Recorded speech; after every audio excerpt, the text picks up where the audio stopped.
The explosion was not a single boom. It was a crack. A sharp, definitive snap of steel, followed by the sound of a giant tearing the sky in half. At 5:19 a.m. on June 12, 1944, the lead driver of a German ammunition convoy, code-named Cerberus III, hit his brakes. He stared, confused, into his side mirror. The second truck in his line, the Opel Blitz, carrying 3 tons of artillery shells, had simply vanished. It hadn't slowed down. It hadn't stalled. It was gone. He stopped his engine, plunging the narrow Alpine pass into a terrifying silence. Then, from the gorge 1,000 feet below, the sound finally reached him. A metallic scream, followed by a colossal, ground-shaking detonation that lit up the pre-dawn darkness like a new sun. The shockwave hit him seconds later, shattering his windshield. Before he could even scream, the third truck, braking desperately on the loose gravel, was struck by the fourth truck. The fifth truck slammed into them both. In less than 10 seconds, a chain reaction of fire and ammunition turned the Col du Diable, the Devil's Pass, into a vision of hell. When German investigators arrived, the pass was gone. The road itself had collapsed into the ravine. They found the lead driver, shell-shocked and babbling, miles away. He said the mountain ate the trucks. But one surviving guard, found clinging to a rock, whispered something else, something impossible. He said it wasn't partisans, it wasn't a bomb. He said it was a rope. This story, however, does not begin with an explosion. It begins 4 days earlier, with a 4-year-old woman named Elodie, and it begins with a sound the Nazis had long since learned to ignore: the gentle thud of a goat's hoof on stone. Elodie was invisible, not by training, but by design. In the German military maps of occupied France, the Vercors Massif was a fortress of peaks and shadows, home to the Maquis, the resistance. But Elodie was not Maquis. She was not a soldier. She was, in the eyes of the Reich, a statistic. Her father's farm, nestled in a high valley, had been requisitioned. Her brother, taken for labor in Germany, had not been heard from in 2 years. Elodie remained, officially designated as a goat herder for the local German garrison, feeding the men who had stolen her life. She lived in the ruins of her old barn, surviving on watery soup and a profound, bone-deep silence. The soldiers who saw her on the mountain paths barely registered her presence. A thin girl in a worn coat, her face smudged with dirt, her hands raw and calloused. But where the soldiers saw a ghost, they should have seen a weapon. Lotte Bauer, in Germany, had quiet hands that understood the language of steel. Elodie had mountain hands, hands that understood the language of rope, stone, and gravity. Before the war, she had helped her father move timber. She knew, with an instinct no engineer could teach, precisely how much tension a hemp rope could take before it snapped. She knew how to tie a knot that would tighten under load, not slip. She knew the secret language of leverage, and she knew the mountain. She knew the shortcuts the Maquis themselves had forgotten. She knew where the ground was solid granite, and where it was loose shale, waiting for a single, misplaced step to send it tumbling. Most importantly, she knew the Col du Diable, the Devil's Pass. It was the only route wide enough for the Wehrmacht supply trucks to cross the range, a ribbon of gravel carved into the side of a sheer 1,000-foot drop. For 3 years, she had watched them. Grinding convoys, heavy with guns, fuel, and ammunition, crawling past her goats, defiling her home. The Maquis had tried to stop them. They had planted bombs. They had staged ambushes. They had lost dozens of men to German machine guns. The pass was too open. The cliffs were too sheer. The convoys were too well guarded. The resistance saw an fortress. Elodie saw a flaw. She saw the flaw every morning at dawn. When she took her goats to the high pastures, she saw it in the way the morning light hit the rock, and in the way the wind whistled through the gorge. The Germans had made one fatal mistake. They had become bored. The convoys had run for 800 days without a single successful attack. The guards, once vigilant, now slouched in their seats, smoking, their rifles leaning against the truck doors. The drivers drove too fast, relying on the gravel berm, a low wall of piled stones and earth, no more than 2 feet high to keep them from the edge. They trusted that berm. They trusted it with their lives. Elodie did not. She had watched it all winter. She knew it was nothing but loose rock and frozen mud, weakened by the spring thaw, held together by arrogance. The idea did not come to her in a flash of brilliance, like Lotte's bicycle chain. It came to her slowly, born of patience and rockfall. It started with a goat, a young kid, separated from its mother, trapped on a ledge just below the pass. Elodie had climbed down to retrieve it, her bare hands gripping the rock, her feet searching for purchase. To get back up, she had used her father's old logging rope. As she pulled herself and the goat to safety, the rope dislodged a small boulder. It fell, striking the gravel berm on the road below. The entire section of the berm, 20 feet of it, crumbled like sugar and vanished into the gorge. She stared at the gap, her heart pounding in her chest. The kid bleated beside her. She stared at the rope in her hand. Hemp! Strong! Flexible! A partisan would see a bomb. A soldier would see a machine gun. Elodie saw a 200-foot length of rope, a climbing harness, and a 400-pound boulder. She didn't need to destroy the road. She didn't need to fight the guards. She just needed to pull. She just needed to remove the one thing the drivers trusted. She needed to open a hole. The plan was insane. It was suicidal. It was, by all military definitions, a stupid, simple, impossible trick. And it would work. She spent the next 3 days preparing. She called it, in her mind, the trap. The resistance had workshops, explosives, networks. Elodie had a barn, a goat, and her father's tools. She found the boulder she needed, half buried in a stream bed, a mile above the pass. It was granite, roughly the size of a hay bale, and impossibly heavy. But she didn't need to lift it. She just needed to move it. Using her knowledge of leverage, she used smaller rocks as fulcrums, rolling the massive stone an inch at a time over 3 nights until it rested on a high ledge, directly overlooking the narrowest, most fragile section of the Devil's Pass. Next, she prepared her anchor. This was the most critical part. She couldn't attach the rope to the boulder. It would be found. She had to create a trigger. She found a dead pine tree, its roots still clinging to the rock face, 20 feet below the boulder. From there, she looped her main logging rope over a natural rock spur, creating a massive, crude pulley. One end she tied to the dead tree's trunk, the other she left dangling, hidden in a crevice.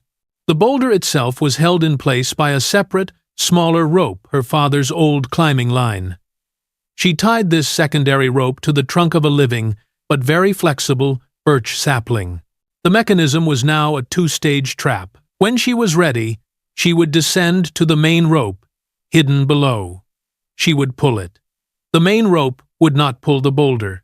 It would pull the dead pine tree. The pine tree, when it snapped, would rip the climbing rope from the birch sapling. Then, and only then, would 400 pounds of granite fall. It wouldn't fall onto the road. It would fall onto the berm. A high-velocity, precision strike designed to do one thing: erase the road's edge, seconds before the convoy arrived. The final piece was the most dangerous. She needed an anchor point for herself, a place to hide, a place to pull from, where she could see the convoy but not be seen. There was only one spot, a tiny, wind-blasted cave, no bigger than a coffin, set into the cliff face 500 feet directly below the pass. The soldiers called it the Eagle's Nest. Local legend said a man who hid there during a storm had gone mad from the sound of the wind. For Elodie, it was the only place. She coiled the main rope, strapped it to her back, and began the descent.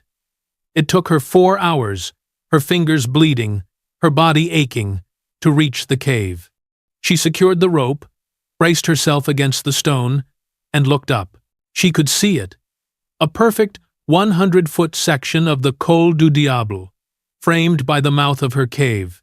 She was a spider, sitting in the center of her web. Now, she just had to wait for the flies. The night of June 11th was cold. A sharp wind howled up from the gorge, smelling of pine and damp earth. Elodie sat in the darkness, unmoving, her hands wrapped around the thick hemp rope. She did not sleep. She did not eat. She listened. She was not a soldier. She had no grand political motive. Her brother was gone. Her father was dead. Her farm was occupied. The world had pushed her and pushed her until her back was against this very mountain. She was no longer angry. She was no longer afraid. Just before dawn, she heard it. Far below, in the valley, the faint, grinding rumble of heavy diesel engines climbing in low gear. Convoy Cerberus 3. 5 Opel Blitz trucks carrying ammunition for the 15th Army. Elodie stood up in her tiny cave. She unwrapped her hands, spat on her palms, and took a new, firmer grip on the rope. She could feel the granite vibrating, the trucks getting closer. The sound was deafening now. The lead truck appeared, its headlights cutting through the gray mist. It passed, 100 feet above her. Then the second truck. The one she wanted. She braced her feet against the back wall of the cave. She pulled. The rope went taut. She threw her entire 100-pound body against it. For a heart-stopping second, nothing happened. The rope stretched, groaning as it took the strain. Then, 500 feet above her, she heard the sound she had been waiting for. Crack. The sound of a dead pine tree snapping in two. The 400-pound granite boulder, released from its trigger, dropped. It fell 40 feet, struck the gravel berm with the force of a cannonball, and punched a 30-foot hole in the side of the road. It was perfect. The driver of the second truck, blinded by the headlights of the truck in front, saw the gap. Half a second too late. He slammed his brakes. But his front right tire found only air. The truck tilted. It hung there, balanced for an impossible, agonizing moment between the road and the abyss. The driver's mate screamed, then gravity won. The Opel Blitz, heavy with 3 tons of artillery shells, pitched forward and vanished into the darkness. Elodie watched it fall. It seemed to take forever. A black shape, tumbling end over end, growing smaller and smaller, until it hit the bottom of the gorge. The explosion was not a boom. It was the sound of the world ending. The shockwave that followed was indescribable. It was not wind. It was a wall. It slammed into Elodie, ripping the rope from her hands, flattening her against the stone. She watched, stunned, as the remaining trucks, blinded by the flash, slammed into one another. The third truck, its cargo of mortar rounds cooking off, exploded. Then the fourth. The pass itself, weakened by the first explosion and battered by the subsequent blasts, began to crumble. The entire section of road where the convoy had stood simply broke away from the mountain and collapsed into the ravine. By 5:21 a.m., it was over. 5 trucks, their drivers, and 14 guards were gone. The Col du Diable was impassable. Elodie Giraud remained in her cave, deafened, her hair singed, her hands raw and bleeding. She stared at the burning chasm where the road used to be. The soldiers in the garrison would blame the Maquis. The Maquis would claim the victory. Engineers would write reports about geological instability and partisan explosives. No one, ever, would believe it was one woman. The silence that followed the explosions was heavier, more profound, than the noise that came before. It was a dead, ringing void, filled only by the hiss of burning tires and the groan of cooling metal far below. Elodie Giraud lay on the cold stone of her cave for a full hour. Her hands were useless, shredded by the rope. Her ears rang with the ghosts of the detonations. She was trapped, 1,000 feet up a sheer cliff, with no easy way down. Her escape would be harder than the attack. She had to retrieve the main rope, her only way up. But the shock wave had jammed it, wedging it between two pieces of granite. She pulled, her bloody hands slipping on the hemp. It wouldn't budge. For the first time, panic, cold and sharp, cut through her shock. The Germans would come. They would bring search teams, soldiers, dogs. They would scour this mountain until they found a reason. If they found her here, her death would be the kindest thing they offered. She took her father's old knife, the one she used for cutting goat cheese, and began to saw at the rope. Not to cut it free, but to shred it, thinning it, fiber by fiber, until she could tear it loose. It took another hour. Each pull sent fire up her arms. Finally, with a sound like a dry cough, the rope ripped free from the rock. She couldn't climb. Her hands were ruined. She would have to descend. She wrapped the rope around her waist, leaned back into the void, and began a desperate, uncontrolled rappel into the gorge, away from the pass, away from the burning trucks, into the one place the Germans would never look, the shadow of the abyss itself. By noon, the first German patrol arrived. It was not an investigation team. It was a conquest. Major Karl Brandt, of the Wehrmacht's engineering corps, stood at the edge of the chasm, his face pale with fury. Brandt was not a Gestapo thug. He was a man of logic. A man who believed in physics, stress loads, and concrete. What he was looking at was impossible. The Col du Diable was gone, not damaged, not cratered, erased. The Maquis, his sergeant spat, gesturing at the wreckage. They used 1,000 kilos of explosives. They must have been digging for weeks. Brandt walked to the edge, ignoring the sergeant. He knelt, touching the fractured stone. No, he said, his voice quiet. This was not an explosive charge. Major, the rock is fractured outward. An internal charge, a bomb in the road, would have left a crater, a bowl shape.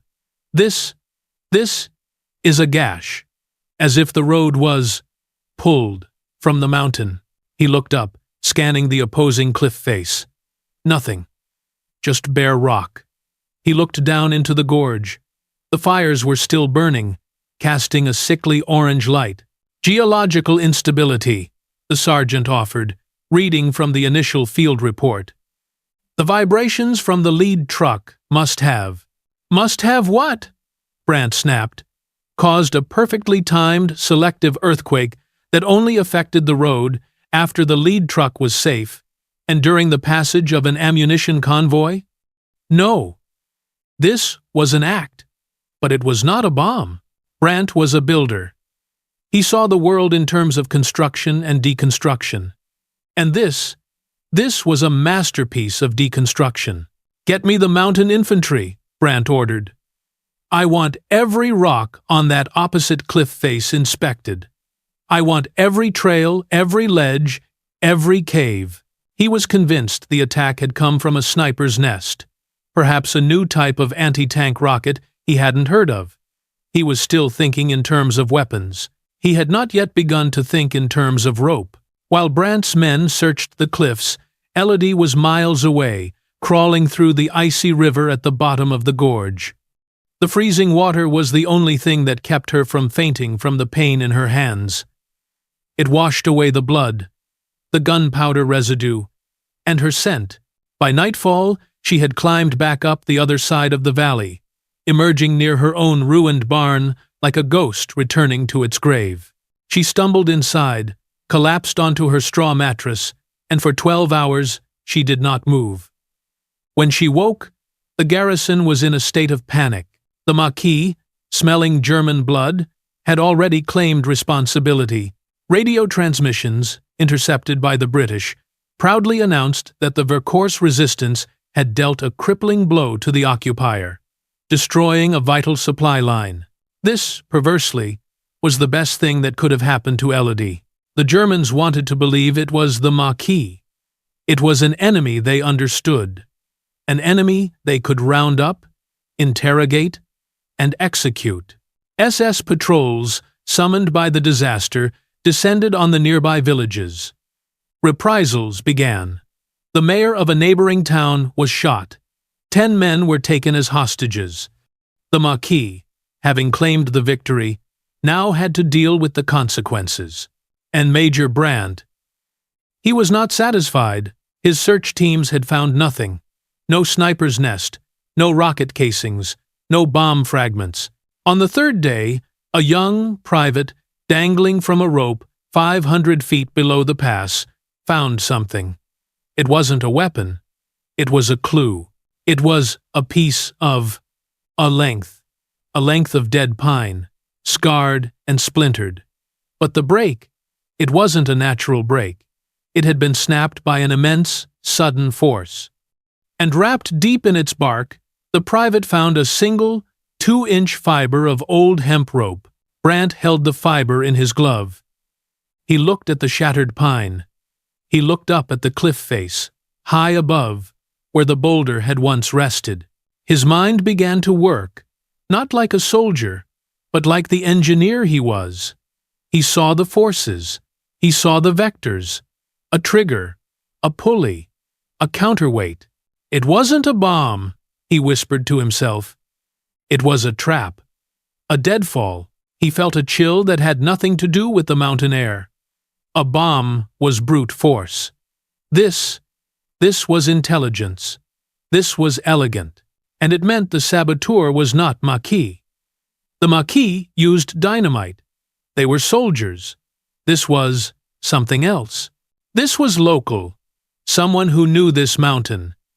Someone who knew how to move timber, how to work with rope. Someone, like a farmer, or a logger, or a goat herder. His search had been focused on the men. His worldview had been focused on soldiers. He had made a critical, arrogant mistake. "Sergeant," Brandt said, his voice cold, "get me the records for every civilian registered in this valley. Every man, every woman, every child. I want to know who lives on this mountain." The hunt had changed. He was no longer looking for an army. He was looking for a single, invisible person. The next morning, Elodie was outside her barn, trying to milk her goat. Her hands were wrapped in dirty rags, her face pale. She told the garrison soldiers who passed that she had fallen, that her hands were stupid and had slipped. She watched a staff car grind up the road. Major Brandt stepped out. He was not like the other soldiers. He didn't shout. He didn't posture. He just looked. He walked through the tiny village, his eyes missing nothing. He noted the logging tools hanging in a shed, the coils of rope used for livestock. He was cataloging a population of experts. Then, he saw Elodie. He walked over, his boots crunching on the gravel. She did not look up, keeping her head bowed, her hands fumbling with the goat. "You live here," he stated. "Yes, Herr Major," she whispered, her French thick with a local accent. "You are the goat herder.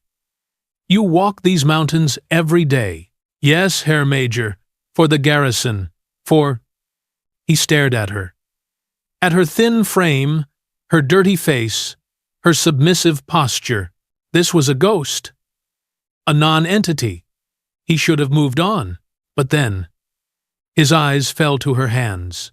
The rags were soaked, not just with dirt, but with a faint reddish-brown stain, and they were wrapped tightly, not like someone who had a simple fall, but like someone trying to bind a catastrophic injury. He saw the raw, shredded skin peeking out. Those were not scrapes. Those were rope burns. A deep, cold silence settled between them. Elodie could feel his gaze on her hands. She stopped breathing, her heart a cold stone in her chest. Brandt looked from her hands to the coil of hemp rope hanging on her barn door, and then up, toward the Col du Diable, its broken form just visible in the distance. He didn't know. He couldn't know, but a single, terrible, mathematical equation was forming in his mind. He leaned in, his voice soft, almost sympathetic. "That's a terrible injury," he said, gesturing to her hands. "How, exactly? Did you say you fell?"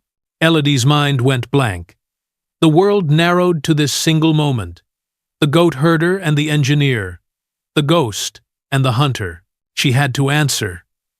The wrong word. The wrong pause. And her life was over.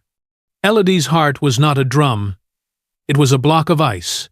She forced her body to tremble, to shake, not with defiance, but with the pathetic terror he expected. She looked up, her eyes wide, tears welling.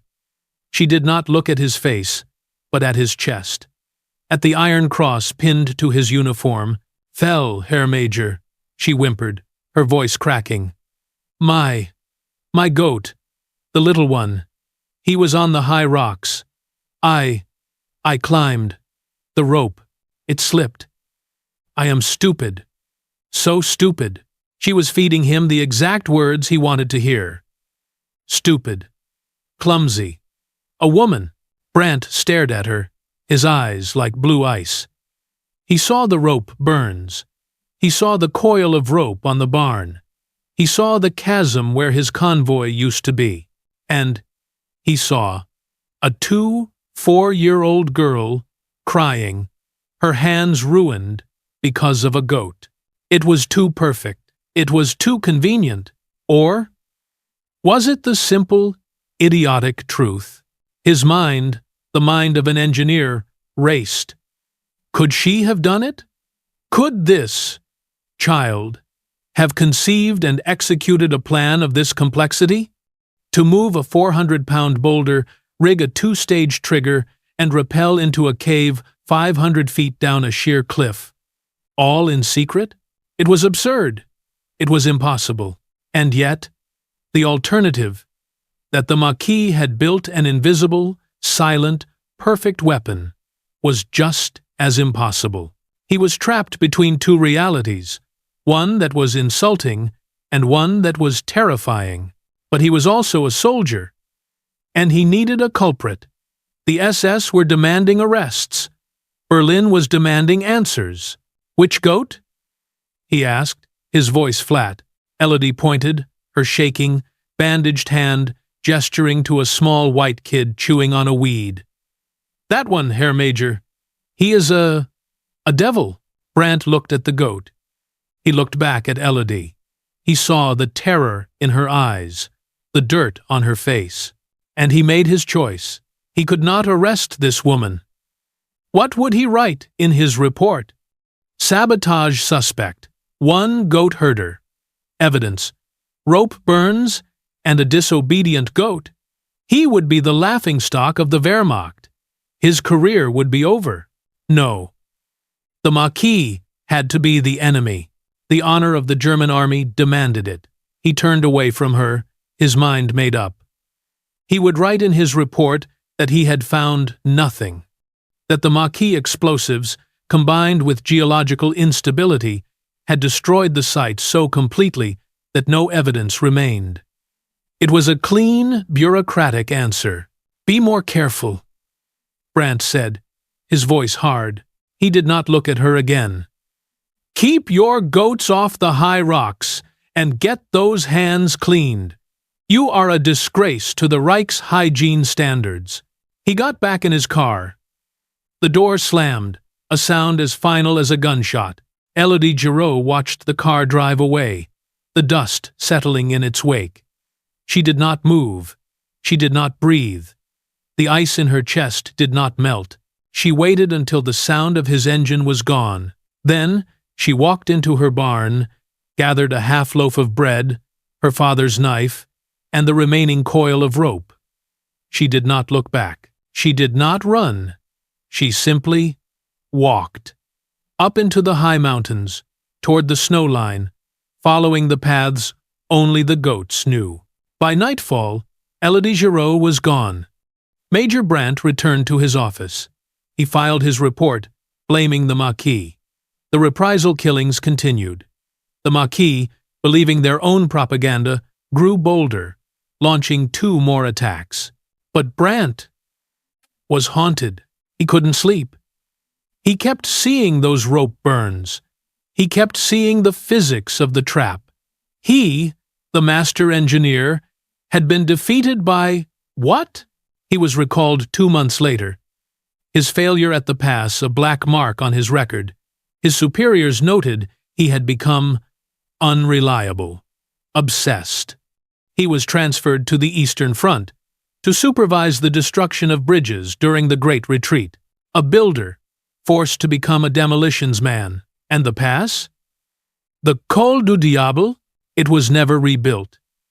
The German engineers, lacking the heavy equipment, could only clear a narrow mule track. For the rest of the war, all heavy supplies for the 15th Army had to be rerouted 200 kilometers to the south. The delay was catastrophic. The ammunition in those 5 trucks, the artillery shells, the mortar rounds, had been destined for the coastal batteries in Normandy. When the Allies landed, just weeks later, several German artillery positions, the ones that should have raked the beaches, were reported dangerously low on ammunition.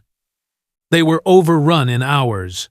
History, in its grand, sweeping narrative, recorded the D-Day landings as a triumph of strategy. It never recorded the goat herder whose stupid rope trick had silently disarmed a key part of the Atlantic Wall. Elodie was never seen again. Official records, if they ever existed, were lost. Her name was not on any list of Maquis heroes. She was not in any report. She vanished into the mountains she had saved. But like Lot Bauer's chain link, the story did not die. It just went quiet. Decades later, in the 1980s, a young historian was studying the German occupation of the Vercors. He was digging through the unfiled archives of Major Karl Brandt, which had been recovered from his estate in Berlin. Most of it was dry engineering notes, stresses, load barriers, concrete mixtures, but then the historian found a private journal. On a page dated June 15, 1944, Brandt had written a long, frantic entry, not in official German, but in hurried, personal script. It was not the Maquis, he wrote. The search was clean. No explosives, nothing. But I found the trigger point, a snapped pine, and I found her. The goat girl with the hands. Gott in Himmel! The rope burns on her hands. She looked me in the eye and lied, and I let her. How can a man build a 1,000-year Reich if he can be defeated by a girl, a goat, and a piece of rope? The historian read the entry, stunned. He checked the official reports. There was no mention of a girl, no mention of a rope. The story was invisible. It existed only in the burn marks on a woman's hands and in the private, humiliated confession of a Nazi engineer. The historian would later add a small anonymous footnote to his book. 1. Unverified, and likely apocryphal. Report suggests the Col du Diable incident was not a partisan attack, but a deliberate act of sabotage by a local civilian. Possibly a woman. That was all. A footnote, but the legend. In the valley, the old ones still tell it. They don't talk about the Maquis. They talk about l'esprit de la chèvre, the spirit of the goat. They say that when the arrogance of men grows too loud, a silence returns to the mountains. A silence that knows how to tie knots. The film would end here. The camera drifting over the Col du Diable, now a green, grassy scar on the side of the mountain. Peaceful, beautiful. The narrator's voice, low and measured, would linger over the final lines. Wars are fought with armies, with steel, with grand strategies, but they are won and lost in moments of impossible human choice. The Reich was a machine of perfect, brutal logic. Elodie was a simple mountain equation. She didn't fight the machine. She didn't try to destroy it. She just found the flaw in its arrogance. She cut the one rope it trusted and let gravity do the rest. The sound fades. Only the faint whistling of wind over a high mountain pass, and perhaps in the distance, the faint, hollow thud of a single goat's hoof, landing on stone.